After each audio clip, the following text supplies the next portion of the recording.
Dragoci.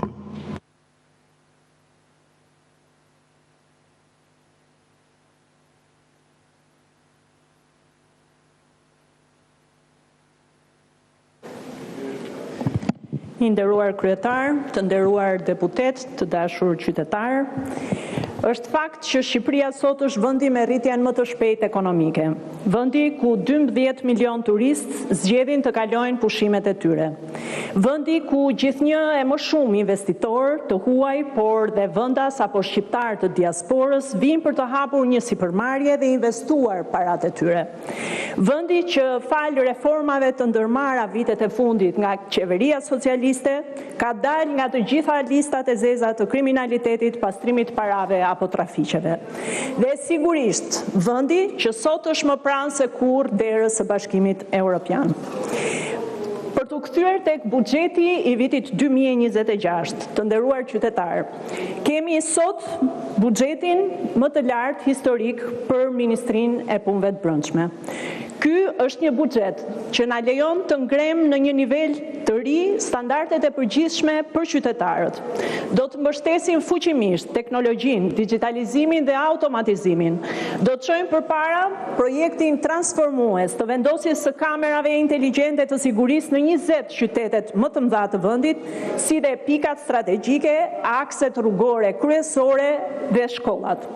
Monitorimi automatik jo vetëm do të zbardh, por dhe do të parandalojë në mënyrë jashtëzakonisht efikase të gjitha llojet e shkeljeve që lidhen me rendin, qetësinë, respektimin e rregullave, nga rregullat e qarkullimit tek rregullat e bashkëjetesës në komunitet. Përtej projekteve të veçanta, buxheti i vitit 2026 ka dhe shumë lajme të mira për qytetarët, ashtu dhe për të gjithë efektivët dhe punojësit në varësi të Ministrisë së Punëve të Brendshme.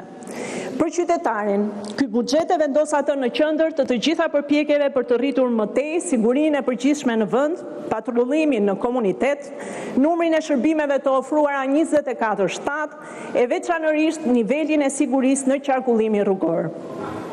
Ndërsa për 12.432 punonjës të policisë së shtetit, për 1.491 punonjës të Gardës së Republikës, për 1.389 punonjës të shërbimit zjarfikës, për 181 punonjës të vetë Ministrisë së Punëve të Brendshme, si dhe të gjitha ata punonjës të institucioneve të varësisë, lajmi i mirë është rritja e pagave që ky buxhet parashikon. Punojësit e policisë së shtetit, përpos njësimit të inflacionit, përfitojnë gjithashtu ndryshimin e formulës së vjetërsisë, e cila jep mundësinë të kemi një rritje të pagës së tyre lidhur me eksperiencën në punë. Dhe për herë të parë, jepet edhe bonusi i ushqimit si pjesë integrale e pagës dhe jo më një kupon. Si rezultat, një inspektor i thjesht nga 80.500 lekë që paguhet sot me gjitha shtesat, paga do t'i shkojë në 100.000 lekë ose 20% më shumë, pa llogaritur këtu bonuset dhe shpërblimet e tjera lidhur me orët e punës apo performancën që e çojnë lehtësisht pagën nga 1.2 në 1.3 milion lekë. Për i kujtes, 12 vjet më parë e gjetëm inspektorin me një pagë 300 euro. Për një nënkomisar, paga nga 95.500 lekë do të shkojë në 116.000 lekë. Për një komisar me gjitha shtesat, rritja nga 105.000 lekë shkon në 125.600 lekë. Për një krye komisar nga 115.500 lekë në 136.000 lekë. Për një drejtues nga 130.000 lekë në 157.000 lekë. Po përpos kapaciteteve njerëzore, si dhe përpos mirënjohjes, statusit dhe dinjitetit që kjo rritje e pagave sjell për të gjithë trupën e veshur me uniform, buxheti do të mbështesë direkt dhe kapacitetet teknike të policisë shtetit. E thënë ndryshe, do të vendosim në duart e efektive tanë pajisje më të avancuara dhe kapacitete më të sofistikuara në dispozicion. Investimet që ky buxhet mundson do të shkurtojnë më tej kohën e ndërhyrjes së policisë së shtetit, duke rritur fuqinë tonë goditëse si dhe aftësitë tona parandaluese. Gjithashtu, ky buxhet do të mbështesë pa kushte avancimin e shpejtë të negociatave të antarësimit, sidomos për kapitujt kyç që Ministria e Punëve të Brendshme mbulon, kapitujt 23 dhe 24.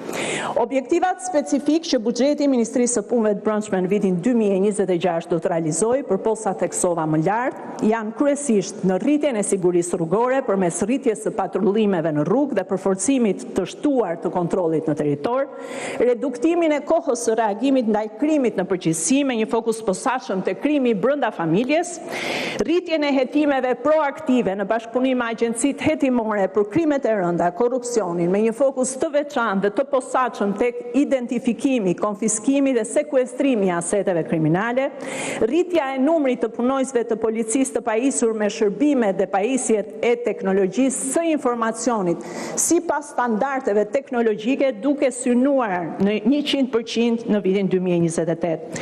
Fuqizimi i të gjitha kapacitetet tona ndaj krimit kibernetik përfshir mashtrimin financiar. Do të krijojmë një kuadër të plotë, të qartë për luftën ndaj krimit kibernetik, si dhe do të rrisim eksponencialisht kapacitetet tona.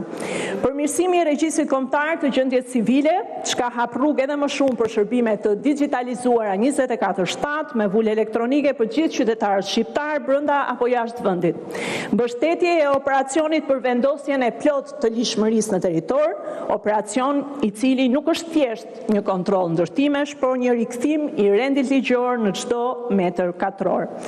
Nuk do të lejojmë më zona gri, ndërtime pa leje, shkelje të kushteve të lejes, shtesa në fshehtësi apo kapërcime të rregullave të urbanistikës. Për gjitha këto arsye, buxheti i vitit 2026 nuk është vetëm më i madhi në sasinë e vlerës së vendosur në dispozicion, por edhe më i madhi në ambicjet tona. Ai rrit standardet e rendit të sigurisë dhe njëherëzi mbështet listën e detyrave të shtëpisë sa i përket mbylljes së negociatave brenda vitit 2027. Prandaj për gjitha këto, të nderuar deputet, ju ftoj ta votojnë buxhetin e vitit 2026. Shumë faleminderit. Faleminderit. Fjala për deputetin Klevis Balliu.